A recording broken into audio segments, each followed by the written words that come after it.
Genesis chapter 2. So the heavens and the earth and everything in them were completed on the seventh day. God had completed his work that he had done, and he rested on the seventh day from all his work that he had done.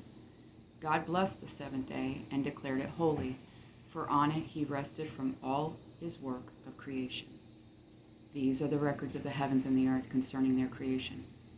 At the time that the Lord God made the earth and the heavens, no shrub of the field had yet grown on the land, and no plant of the field had yet sprouted, for the Lord God had not made it rain on the land, and there was no man to work the ground. But mist would come up from the earth and water all the ground. Then the Lord God formed the man out of the dust from the ground and breathed the breath of life into his nostrils, and the man became a living being. The Lord God planted a garden in Eden in the east, and there he placed the man he had formed. The Lord God caused to grow out of the ground every tree pleasing in appearance and good for food, including the tree of life in the middle of the garden, as well as the tree of the knowledge of good and evil.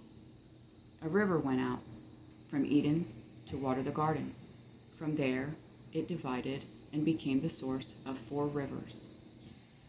The name of the first is Pishon, which flows through the entire land of Havilah, where there is gold.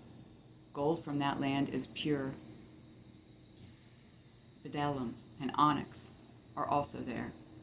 The name of the second river is Gihon, which flows through the entire land of Cush. The name of the third river is Tigris, which runs east of Assyria, and the fourth river is the Euphrates. The Lord God took the man and placed him in the Garden of Eden to work it and watch over it. And the Lord God commanded the man, "You are free to eat from any tree of the garden, but you must not eat from the tree of the knowledge of good and evil.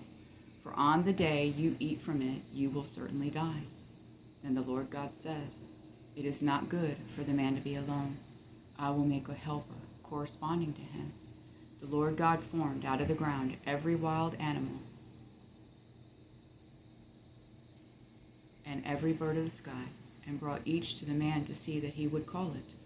And whatever the man called a living creature, that was its name. The man gave names to all the livestock, to the birds of the sky, and to every wild animal, but for the man no helper was found corresponding to him. So the Lord God caused a deep sleep to come over the man, and he slept. God took one of his ribs and closed the flesh at that place. Then the Lord God made the rib he had taken from the man into a woman and brought her to the man. And the man said, "This one at last is bone of my bone and flesh of my flesh. This one will be called woman, for she was taken from man." This is why a man leaves his father and mother and bonds with his wife, and they become one flesh. Both the man and his wife were naked, yet felt no shame. I love you, Jonathan and Jessie.